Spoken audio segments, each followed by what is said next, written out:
வெண்முரசு. சென்னா வேங்கை 12. வாசிப்பது சந்தீப். பணிதன்காரி கையசைத்ததும் அனைத்து ஓசைகளும் நின்றன. சூழ்ந்திருந்த அத்தனை பொருட்களும் தேனீக் கூட்டம் போல் ரீங்கரிக்கத் தொடங்கின. அதுவரை இசையிலாடியவை எனத் தோன்றிய தழல்கள் பொருளிழந்து துவண்டு காற்றில் தெரித்து துளிகளை உதறுவது போல் ஓசையிட்டன. பொருட்கள் ஒவ்வொன்றாக கொண்டு வரப்பட்டு அன்னையின் முன் படைக்கப்பட்டன. சலங்கை கட்டப்பட்ட மாபெரும் பள்ளிவாட்கள், குருதி முள்ளும் குடுவைகள், நிறைக்க வேண்டிய புதிய மண்கலங்கள். யுதிஷ்டிரரின் உடைவாளை ஒரு பூசகர் வந்து வாங்கிச் சென்றார். அதை மரத்தாலத்தில் வைத்து அன்னையின் முன் படைத்தார். பணிதன்காரி அன்னையின் முன் கரிய திரையை இழுத்துவிட்டு மந்தன வழிபாட்டை செய்யத் தொடங்கினார். கருமையை நோக்கியபடி கூடியிருந்தவர்கள் கைகூப்பி நின்றனர். கரிய திரைக்கு அப்பால் அனைத்து விளக்குகளும் அணைக்கப்பட்டன. இருளுக்குள் பூசகனும் அன்னையும் மட்டுமே அறியும் வழிபாட்டுச் சடங்குகள் நிகழ்ந்தன. அனல் வெடித்து உலையும் ஓசையும் மூச்சொலிகளும் காற்றில் இலையுலைவதும் அன்றி எந்த ஒலியும் எழவில்லை. உள்ளே மணியோசை கேட்டதும் பூசகர் சூக்தன்காரி கைகாட்ட அனைத்து இசைக்கலங்களும் ஒரே விசையில் பொங்கி எழுந்தன. பலி நிகழ்க என்று பணிதன்காரி கையசைத்தார். சாத்யகி அந்த இசையின் ஏறுவிசையில் தன் கால்கள் நிலமூன்றாமல் எழுவதை உணர்ந்தான். மாயை தலைக்குமேல் இரு கைகளையும் கூப்பி ஓசையின்றி நடுங்கினாள். பின்னர் எங்கிருந்தோ உளையோசை ஒன்று எழுந்தது. ஒரு கணம் கழித்து அது மாயையிடமிருந்து எழுந்தது என்று சாத்யகி உணர்ந்தான். அப்பேரொலியை அச்சிறிய உடலிலிருந்து கேட்க முடியுமென்பதே விந்தையாக இருந்தது. அவன் உடல் நடுங்கிக் கொண்டிருந்ததை உணர்ந்தான். அவள் தன் இரு கைகளையும் வெடிப்போசை எழத் தொடைகளில் ஓங்கி அறைந்தபடி தலையை அண்ணாந்து குரல்வளை புடைக்க தொண்டை நரம்புகள் இழுபட்டு அதிர ஓளையிட்டாள். அறியா காட்டு விலங்கொன்றின் உடல் பிளந்தெழும் கொலைவிழி. பெரும்பசியோ தாளவியலாத வலியோ கொண்டாலொழிய எவ்விலங்கும் அவ்வோசையை எழுப்புவதில்லை. அல்லது அணங்கெழுந்த விலங்குகளின் ஓசை. யானையும் சிம்மமும் புலியும் பன்றியும் கூட அவ்வப்போது அணங்கு கொள்வதுண்டு. அவற்றின் தலைக்குமேல் ஏறியமரும் காட்டுத் தெய்வங்கள் அவற்றை வெறிகொள்ளச் செய்கின்றன. கொம்புகளால் பெருமரங்களைக் குத்திப் புரட்டி தும்பிக்கை சுழற்றி தலை குலுக்கி மதங்கொண்ட யானைகள் பிளிரும். சிங்கங்கள் இரு கைகளாலும் மாறி மாறி தலையை அரைந்து பிடரை குலுக்கி ஓசையிடும். பன்றிகள் மண் கிளறி புரளும். கரடிகள் மரப்பட்டைகளை கிழித்து வீசும். அச்சிற்றுடலில் கூடிய தெய்வம் எது? கொற்றவை தன் கருவறை விட்டு அவளை தன் பீடமாகக் கொண்டாள் என்று சாத்யகிக்கு தோன்றியது. திரும்பி தன் மைந்தரை பார்த்தான். அவர்களனைவரும் கைகளைக் கூப்பியபடி விழித்த கண்களுடன் அவளைப் பார்த்து நின்றிருந்தனர். அவர்கள் அச்சம் கொள்வதைப் போல தோன்றவில்லை. விழிகள் மலைத்து திறந்திருக்க வாய் சற்றே அகன்று பற்கள் தெரிய சமைந்து நின்றிருந்தனர். அவர்களுக்குள் அப்போது சொற்களேதும் இருக்காதென்று அவன் எண்ணினான். அங்கிருப்பவர்களில் தான் மட்டுமே நிலைகுலைந்து தத்தளித்துக் கொண்டிருப்பதாக தோன்றியது. மாயை எவரென்று அங்கு கூடியிருந்த அரசர்கள் அனைவரும் நன்குணர்ந்திருந்தார்கள் என்று சாத்யகி அறிந்தான். அவள் அங்கு வரப்போவதையும் அவர்கள் அறிந்திருந்தார்கள். ஆனால் அவளுடைய முதற் தோற்றம் அனைவரையுமே திகைப்புறச் செய்தது. திருபதியின் மாற்றுருவாகவே மாயையே அவர்கள் தங்கள் உளவுருவாக வடித்திருக்க வேண்டும். 5 பொறிக் குழலுடன் கரிய திரண்ட தோள்களும் நிகர்கொண்ட உடலும் நிமிர்ந்த தலையும் பித்து நிறைந்த நீள்விழிகளுமாக வரும் ஒருத்தியை அவர்கள் எதிர்பார்த்திருக்கக்கூடும். ஆனால் அவளைக் கண்ட சில கணங்களுக்குள்ளேயே அவ்வுருவால் அவர்கள் மேலும் உள எழுச்சி கொண்டனர். அவளிலிருந்து பேரொரு ஒன்று எழுந்து வான்தொட நின்றாடுவதை எதிர்பார்த்திருந்தனர். அவர்கள் கொண்டு உளெழுச்சியை விழிகள் காட்டின. காய்ந்த மலைப்பாம்பின் உடல்கள் போல தலையிலிருந்து பிரிந்து தொங்கிய 50 சடை நிலந்தொட நீண்டிருந்தது. கைகளில் நீண்ட சுருண்டிருந்த நகங்கள். சுள்ளியை எரி என ஆட்கொண்ட உள்ளிருந்து எழுந்த வெறி. அது அவர்கள் அனைவரையும் அச்சுறுத்தியது. அச்சம் போல் எச்சம் இல்லாத உள்ளத்தை நிறைக்கும் பிறிதொரு உணர்வில்லை. அவளில் எழுந்த தெய்வம் பசியும் வஞ்சமும் கொண்டு ஆர்ப்பரித்தது. அவள் உடலில் எரிந்த கண்ணுக்கு தெரியா தழல் அங்கிருந்த அனைவர் உடலிலும் பற்றி எழுந்து கொழுந்துவிடக்கூடுமெனத் தோன்றியது. மாயை பலிபீடத்தருகே சென்று நின்று ஆடினாள். இளம்பூசகர்கள் கொற்றவை ஆலயத்தின் வலப்பக்கமிருந்து உள்ளே நுழைந்த சிறுவழியினூடாக கொம்பு வளைந்து மத்தகமென தலை பெருத்து மின்னும் இரு விழிகளுக்குப் பின்னால் இருள் திரண்டது போல் உடல் கொண்டு நடந்து வந்த எருமைகளை அழைத்து வந்தனர். அவை எடைமிக்க குழம்புகளை நீரில் நீந்துவது போல் எடுத்து வைத்து நெஞ்சு நடுப்பந்துகள் மெல்ல உலைய மூச்செறிந்து தலை குனிந்து நடந்து வந்தன. முதல் எருமை களமுற்றத்தை பார்த்ததும் நின்று பின்காலெடுத்து வைத்து தலை தாழ்த்தி முக்காரமிட்டது. அதற்கு பின்னால் நின்ற பூசகர் மெல்ல தட்டி அதை ஊக்க முன்னால் நிற்பவர் அதற்கு முன்னால் கைகளை சொடுக்கி அதை அழைத்தார். பூசகரின் வாயிலிருந்து எழுந்த கூறிய சிற்றொலிக்கு செவி முன்கோட்டி விழியுருட்டி தூண்டிலில் சிக்கிய பெருமீன் என அவர் சுட்டுவிரலால் இழுக்கப்பட்டு முதலெருமை பலிபீடத்தை நோக்கி வந்தது. பலிபீடத்தை கடந்து அவர் கையை நீட்ட அதன் தலை பலிபீடத்தின் மேல் அமைந்தது. மறுபக்கம் சலங்கை மணிகள் பொருத்தப்பட்ட பெரிய பள்ளிவாளுடன் நின்றிருந்த பேரிடல் கொண்ட பூசகர் வாளைச் சுழற்றித் தூக்கி மேலெடுத்து செந்நிற ஒளி இருளில் வளைந்து அணைய வாளை வீசி அதன் கழுத்தை துண்டித்தார். வாழ்பீடத்தின் மேல் பட்டு விண்ணொலி எழுப்பி அதிர்ந்து நிற்க வெட்டுண்ட தலை மறுபக்கம் உருண்டு கொம்புகள் மண்ணிலூன்ற நின்று மெல்ல சரிந்தது. கால்கள் மண்ணில் ஊன்றி நின்று நடுங்க, பின்பு மெல்ல சரிந்து பக்கவாட்டில் விழுந்து வயிறு பெருத்து உப்பி அதிர குருவால் சுழல கால்களை உதறித் துடித்தது பலி எருமை. வெட்டவாயில் பீரிட்ட எஞ்சிய மூச்சில் கொழுங்குருதித் துளிகள் தெரித்தன. விழுந்த தலையின் திறந்த வாய்க்குள்ளிருந்து நாக்கு வெளியே வழிந்து துடித்தது. கண்கள் உருண்டு கொண்டிருந்தன. மூச்சு அடங்கி வயிறு தழைந்ததும் குருதி குமிழியிட்டு கொப்புளங்களை ஏந்தியபடி வெளியே பாய்ந்து மண்ணில் பரவியது. அதன் பின்னங்காலை பிடித்திழுத்து அப்பாலிட்டார்கள் பூசகர்கள். அடுத்த எருமை அவர்களின் கைச்சொடுக்கில் உளம் சிக்கி வந்து பலிபீடத்தில் கழுத்தை நீட்டியது. இருளில் எழுந்த செவ்வொளி கொண்ட நாக்கு என அதை துணித்தது பலிவாள். மலையிறங்கும் கருங்கற்பாறைகள் என ஒன்று பிரிதால் உந்தப்பட்டு எருமைகள் பலிபீடம் நோக்கி வந்து கொண்டே இருந்தன. குருதிப் பொழிவு பெருகி முற்றம் முற்றிலுமாக நனைந்து சேராகியது. அதில் நடந்த பூசகர்களின் கால்கள் குருதியுடன் மிதிப்பட்டு சகதி தெரித்தது. மீண்டும் மீண்டும் சுழன்றெழுந்த பலிவாளிலிருந்து தெரித்த குருதித் துளிகள் சூழ்ந்திருந்த அனைவர் மேலும் மழை தூவானம் போல் விழுந்தன.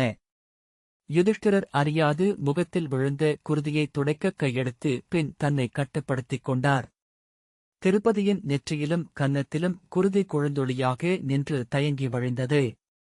தன் கையில் விழுந்த குருதியை மெல்லத் தூக்கி நெற்றியில் ஒற்றி பதித்துக் கொண்டாள் குந்தி.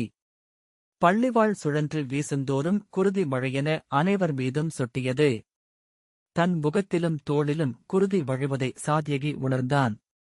விழுகையில் குளிரென்றும் வழுகையில் வெம்மை என்றும் தோன்றியது. மைந்தர் முகங்களும் உடல்களும் குருதியில் நனைந்திருந்தன. கூடி நின்றிருந்து முன்னிறை அரசர்கள் அனைவருமே குருதித் துளி பட்டு மெய்ப்புக் கொண்டிருந்தனர். குருதி வழிய வழிய அனைவர் முகங்களும் மாறுபட்டன. அனைத்து விழிகளிலும் உள்ளுறையும் விடாய் கொண்ட பலித் தெய்வம் தோன்றியது. வெட்டுவாய்களில் ஊற்றென பெருகிய குருதியை கொப்பரைகளில் பிடித்து கலங்களில் ஊற்றி எடுத்துக் கொண்டு சென்று அன்னை முன்னால் வைத்தனர்.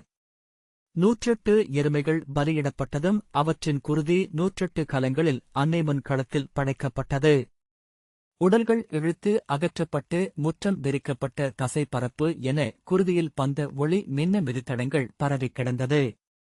பூசகர்கள் 12 வந்து செங்கற்களை அக்குருதிக்களத்தில் அடுக்கி எரிகுளம் அமைத்தனர். வேத வேள்விக்கான எரிகுளம் போலவே அதுவும் அமைந்திருந்தது. அவர்கள் அதன் 3 புறமும் அமர்ந்து அதனுள் விறகும் அரக்கும் நிறைத்தனர். மலைப்பாறைகளை உரசி எரி எழுப்பி அதை மூட்டினர். மான்செவிகள் போல கைகளை வைத்துக் கொண்டு தங்கள் தொல்பாடல்களை ஓதத் தொடங்கினர். கைகள் மான்களாகவும் சிம்மங்களாகவும் நாகங்களாகவும் கழுகுகளாகவும் மாறிக்கொண்டே இருந்தன. ஓசை வெவ்வேறு விலங்குகளுக்குரியதாக இருந்தது.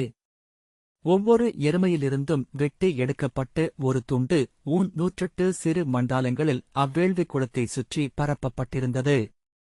எரிகுளத்தில் நெய்யூற்றி விலங்கு ஊன் பெய்து தழலெழுப்பி அதில் அவ்வூனை இட்டு அவியடித்தனர். எழுந்து துடித்து கிழிந்து பறந்து அமைந்து தழைந்து மீண்டும் எழுந்து கூத்தாடியது சுடர். பணிதன் காரை கருவறைக்குள் ஒவ்வொரு கலமாக எடுத்து அன்னை மேல் ஊற்றி குருதியாட்டு நிகழ்த்தினார். 108 குருதிக் கலங்களும் ஒழிந்தன.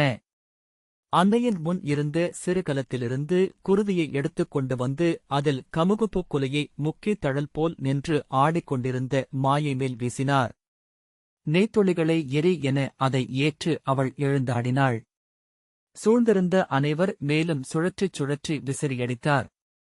குருதி உலரத் தொடங்கிய உடல் மேல் மேலும் குருதித் துளிகள் விழுந்து விதிர்க்க வைத்தன. ஓங்கிய குரலில் முழங்கியபடி குருதியை அள்ளி வீசிக் கொண்டிருந்தார் பூசகர். சாத்யகி தன்னுடல் முழுக்க குருதியால் நனைந்திருப்பதை உணர்ந்தான். ஆடை நனைந்து உடலுடன் ஒட்டியது. மீசையிலிருந்தும் குழுவிய குருதித் துளிகள் திரண்டு சொட்டின. முகத்தை கைகளால் துடைக்கலாமா என்று எண்ணி பின்பு அதை தவிர்த்தான். ஒரு கணத்தில் அது ஒரு போர்க்களம் என்று பட்டது. ஆனால் அவர்கள் அனைவரும் இறந்துவிட்டிருந்தனர். தங்கள் குருதியுடல்களில் இருந்து எழுந்து குருதி வழியும் நுண்ணுடல்களுடன் களத்தை நோக்கிக் கொண்டிருந்தனர். மாயை வேள்வி நெருப்பின் அருகே நின்று உலைந்தாடினாள். அவள் உடல் நிமிர்ந்தது. நுனிக்காலில் எழுந்தபோது அங்கிருந்த அனைவரை விடவும் உயரம் கொண்டாள். தோள் திரண்டு தலை தெறக்கி எழுந்த அவளுடைய பழைய உடல் மீண்டுவிட்டதா என உளமயக்கு ஏற்பட்டது. சுழன்று ஆடியபோது 5 சடைப்புரிகளும் பறந்து வட்டமிட்டன. அவையே சிறகுகளாகி அவளை அள்ளிச் சுழற்றுவதாக தோன்றியது. கொடுந்தாளம் அவளுடன் இணைந்து கொண்டது. எண்ணீரா கணம் ஒன்றில் மாயை எழுந்து பாய்ந்து அந்த எரிகுளத்து தழலில் விழுந்தாள். பூசகர்கள் அதை எதிர்பாராத போதும் கூட தாங்கள் ஓதி வந்த பாடலை நிறுத்தவில்லை. கூடி நின்ற அரசர்களிடமிருந்து ஆர்ப்பொலிகளும் கூச்சல்களும் எழுந்தன. ஊன் மெழுக்குப்பட்டு உலர்ந்திருந்த மாயையின் கூந்தல் சருகென பற்றிக் கொண்டது. நீல நிறமாக கொழுந்தாடி நுண்ணிதின் வெடியோசைகள் எழத்தழல் விட்டு மேலெழுந்தது. அவள் உடலில் படிந்திருந்த குருதிக் கொழுப்பும் சேர்ந்து கொள்ள எரிகுளத்தில் அவள் மும்முறை எழுந்து கைவீசி குதித்து பின் மடிந்து விழுந்து தழலத் தொடங்கினாள். எருதழலுக்குள் அவள் திறந்த வாயையும் விரித்த கண்களையும் சாத்யகி பார்த்தான். பின்னர் அது தழலின் தோற்றமயக்கம்தானோ என்று எண்ணினான். மயிரும் பின்பு ஊனம் பொசுங்கும் வாடை அடிவயிற்றை அதிரச் செய்தது. குமட்டலெழுந்து வாயை அடைய உதடுகளை இறுக்கி தன்னை அடக்கிக் கொண்டான். சற்று நேரத்திலேயே மாயை முழுமையாக எரிந்து எரிகுளத்திற்குள் ஒடுங்கினாள். அவள் ஒரு காலும் ஒரு கையும் மட்டும் எரிகுளத்திற்கு வெளியே பொசுங்கிக் கொண்டு நீண்டிருக்க பூசகர்கள் கழியால் அதை தூக்கி உள்ளே செலுத்தி மேலும் மேலும் ஊன் நெய்யை பொழிந்து தங்கள் பாடலை தொடர்ந்தனர். நோக்கி நிற்கையிலேயே அங்கு அவ்வாறொன்று நிகழ்ந்ததன் தடயமே இல்லாமலாயிற்று.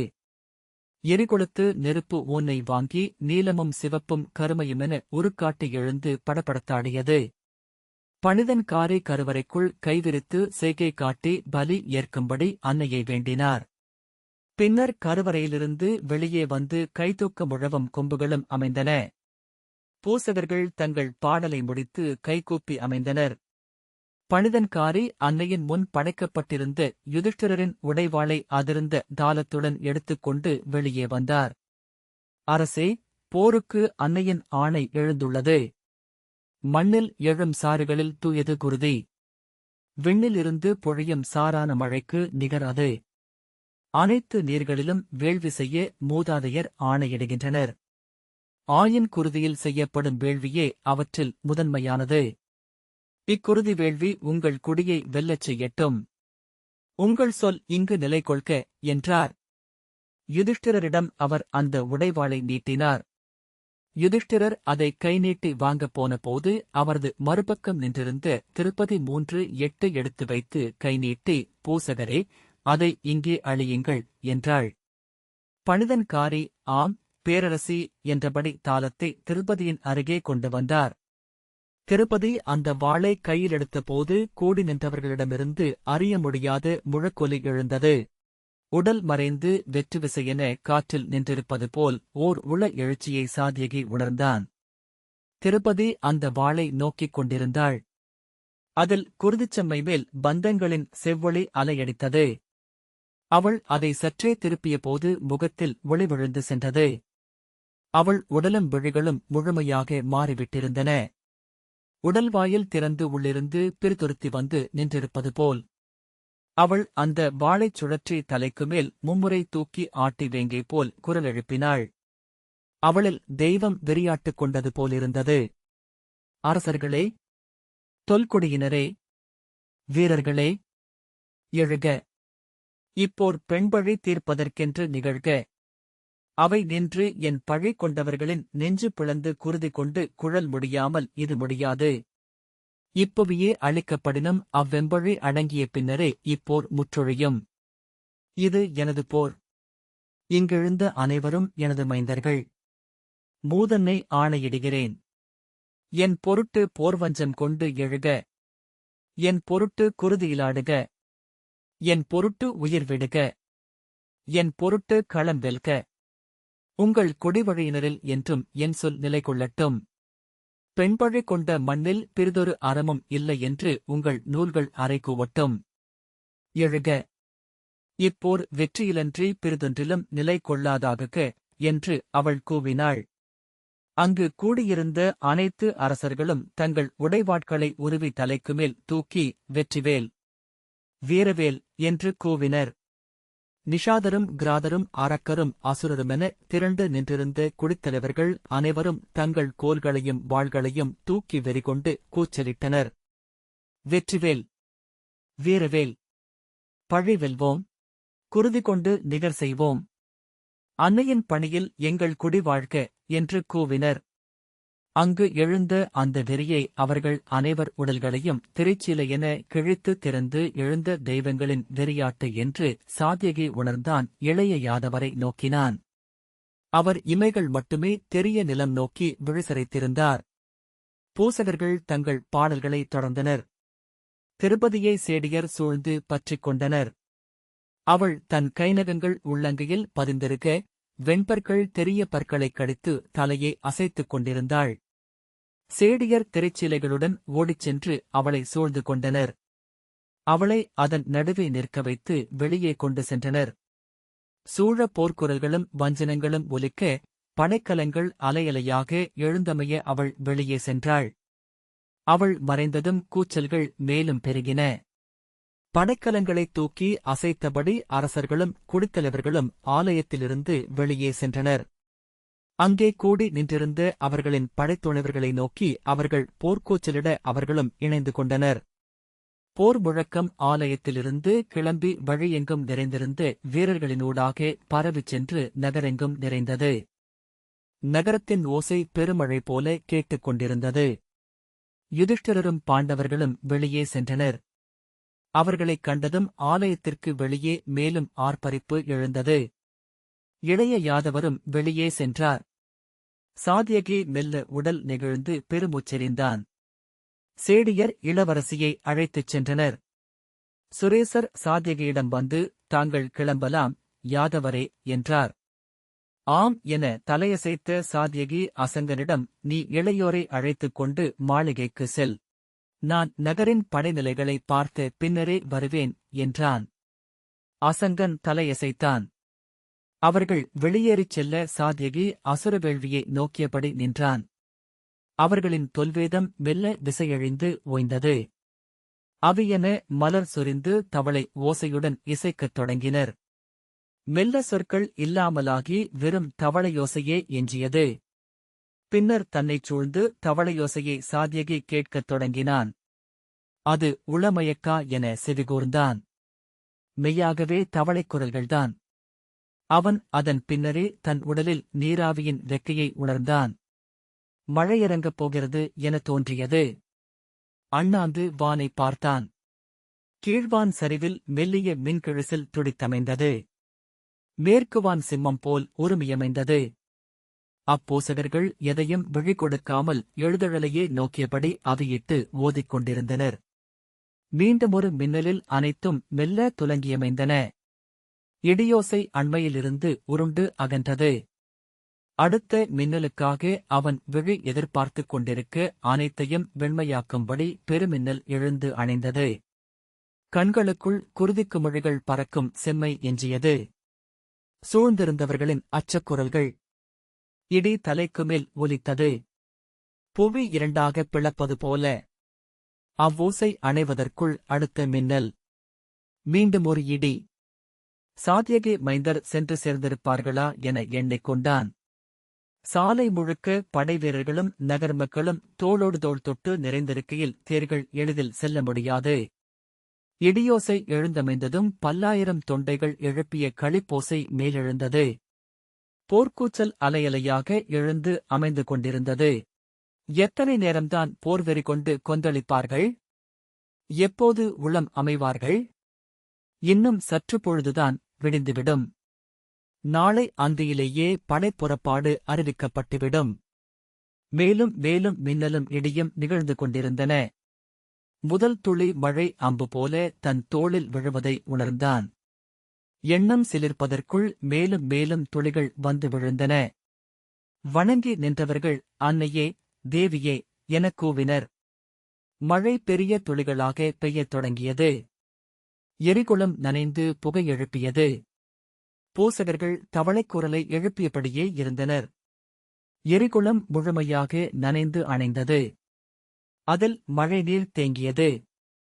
அவர்கள் ஒரே பொழுதில் கைகூப்பி ஆம், ஆம், ஆம் என்று கூறி வணங்கினர். எருசாம்பலை அள்ளி தங்கள் நெற்றியில் இட்டுக்கொண்டு எழுந்தார்கள். மழை பெருகி உடைகள் ஒட்டி நீர் வழிந்து கொண்டிருந்தது. ஊடே வீசிய காற்றில் குழல்கற்றைகள் எழுந்து பறந்தன. அனைத்து பந்தங்களும் அணைந்த இருளுக்குள் குற்றவையின் கருவறை அகல்கள் மட்டும் எரிய அவள் விழிகள் சுழந்து கொண்டிருந்தன. சாதியகி கையை உதறி நீரை விலக்கிய பின் வெளியே சென்றான். மழையில் ஊறிய உடைகளுடன் அவனை நோக்கி ஓடிவந்த சுரேசர், உங்கள் புரவி முற்றத்தில் நிற்கிறது யாதவரே என்றார். மழை உச்சம் கொண்டு அனைத்து மரங்களும் ஓலமிட்டுச் சுழன்றன. நீர்ச்சரடுகளுக்குள் மின்னல் ஒளியுடன் அதிர்ந்து அணைய வானம் முழங்கியது. அவன் புரவி நீருக்கு உடலை விதிர்த்தபடி நின்றிருந்தது. அவன் சென்று அதன் கடிவாளத்தை பெற்றுக்கொண்டு கழுத்தை தட்டினான். ஏறி அமர்ந்து மெல்ல காலால் தொட்டதுமே அது செல்லத் தொடங்கியது. சாலைக்குச் சென்றதும்தான் அவன் உணர்ந்தான், நகரம் அமைதியடைந்து விட்டிருந்தது. மழையின் ஓலம் மட்டும் கேட்டுக்கொண்டிருந்தது. மழைக்கு அனைவரும் ஒதுங்கிவிட்டிருந்தார்கள் என நினைத்தான். ஆனால் சாலை முழுவதும் படைவீரர்களும் மக்களும் செறிந்திருந்தனர். அனைவரும் இருளாக பெய்த மழைக்குள் நிழலுருக்களாக செறிந்து நின்றிருந்தனர். அவன் அந்த மானுடத்திரளினூடாக நகரம் நோக்கி சென்றான். மின்னொளியில் அவர்கள் அனைவரும் விழுதிறந்து மலைத்தவர்களாக திரிந்து அணைந்தனர். நகருக்குள் நுழைந்து தெருக்களினூடாகச் செல்கையில் உபப்பிலாவியமே மழையில் நின்றிருப்பதைக் கண்டான். எழுந்து அணைந்து முழு மின்னலில் தெரிந்த முகங்களெல்லாம் துயர் கொண்டிருப்பவை போல் தோன்றின. இந்த வாசிப்பை கேட்டதற்கு நன்றி.